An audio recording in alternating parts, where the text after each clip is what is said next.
भक्ति के बिना हम आपको एक कथा बतलाते हैं भरोसे पर। आहा, ओरछा मध्य प्रदेश में एक जिला है, टीकमगढ़, टीकमगढ़ में है, निवाड़ी में। वर्तमान में निवाड़ी जिले में एक स्थान है ओरछा, राम राजा सरकार। पहले के जमाने में रियासत काल में ओरछा स्टेट थी। हमने एक महात्मा के मुंह से कथा सुनी। आहा, ओरछा स्टेट में एक गांव था, बगल में लगा हुआ नदी, उस पार एक नदी निकली ओरछा से, बेतवा नदी। बेतवा नदी के उस पार में एक गांव था।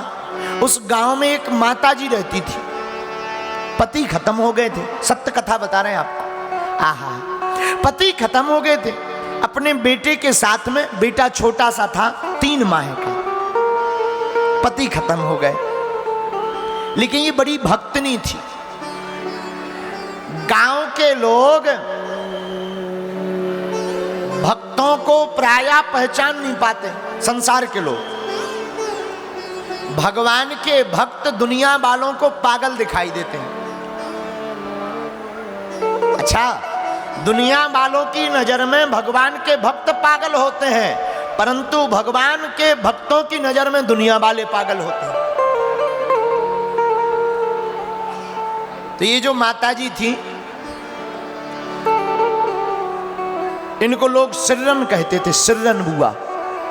सिर्रन का मतलब बुंदेलखंडी सिर्रन है, पर हिंदी में पागल, लोग पागल कहते थे। लोग मारते थे, भूखी रहती, लेकिन रोज राम जी राजा, राम राजा ओरछा को प्रणाम करने जाती। रोज, एक भी दिन नागा नहीं। रोज राम राजा ओरछा को प्रणाम करती, देहरी को प्रणाम करती। गांव वाले पागल कहते, अरे सिर्रन आ गई, सिर्रन बुआ आ गई, सिर्रन आ गई, पागल आ गई।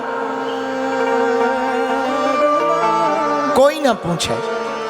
एक बात बोले, बन जाते हैं लाखों रिश्ते, जब पैसा पास होता है टूट जाता वो रिश्ता गरीबी में जो सबसे खास होता है। बिचारी रोती रहती, गांव में घूमती रहती, राम राजा ओरछा को प्रणाम करती रहती। 5-6 माह का बालक हुआ तो इसने विचार किया कि चलो आज हम बालक को भी राम राजा ओरछा के दर्शन करा दें। पर बरसात का महीना, पानी बहुत बरसा, तो जो नदी थी उसमें जल में से बाढ़ आ गई, बाढ़, और पुरानी बाढ़, 1 किलोमीटर लंबी बाढ़। अब इसका भरोसा देखना, लोग इसे पागल कहते ही नहीं थे, ये कई बार आदत और हरकत भी ऐसी करती थी। बालक को हाथ में लेकर राम राजा के दर्शन करने को गई। आहा हा, जाकर के नदी के किनारे खड़ी हो गई। अब नाव तो थी नहीं, कोई डोंका तो डला नहीं था, तो इसने अपने 6 माह के बच्चे को लिया और ऐसे फेंक दिया जैसे कोई दोना फेंक देता है, और नदी में फेंक करके बोली, लो राम राजा सरकार, पार लगाइयो।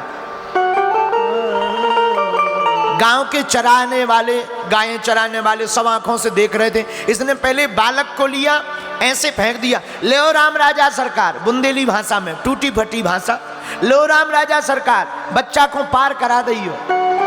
और स्वयं भी नदी के पांव पर के तैर के, तैरना तो आता नहीं था, कूद गई, लो राम राजा सरकार, हमारे, हमें पार कर दियो। और महाराज, गांव के लोग बताते हैं कि वो बालक डूबा नहीं, 1 किलोमीटर के पानी में ऐसे फेंक कर उस पार हो गया जैसे कोई आदमी पत्थर फेंकता है तो पत्थर पानी में उचटता हुआ उस पार चला जाता है। वो बालक भी राम राजा की कृपा से उस पार चला गया।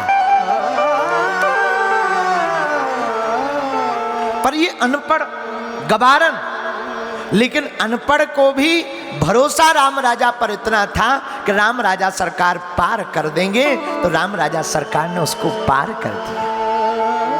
माई बाप, हमारा भरोसा भगवान के प्रति दृढ़ होना, भगवान को आना पड़ता है। सबरी का भरोसा दृढ़ था, राम जी आए तुम्हारा भरोसा भी अगर दृढ़ रहेगा, भगवान की कथा भरोसे की है,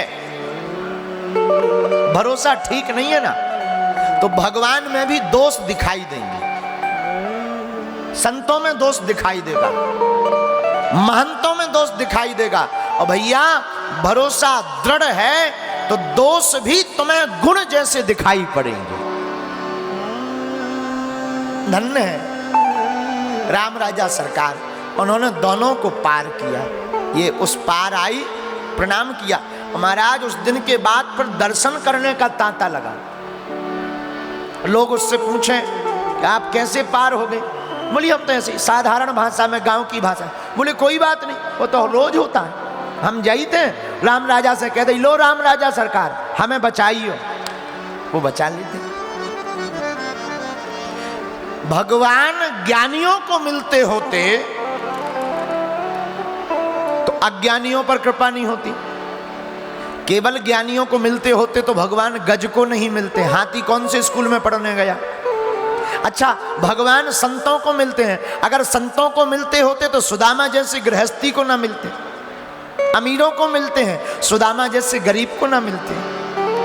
भगवान रूपवान सुंदर को मिलते हैं तो कुब्जा तो 3 जगह से टेढ़ी थी, उसको ना मिलते।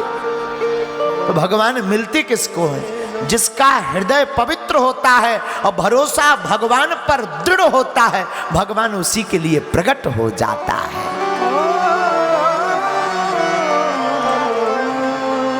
जहां भक्त कह दे हाँ, वहीं भगवान प्रकट हो जाते हैं।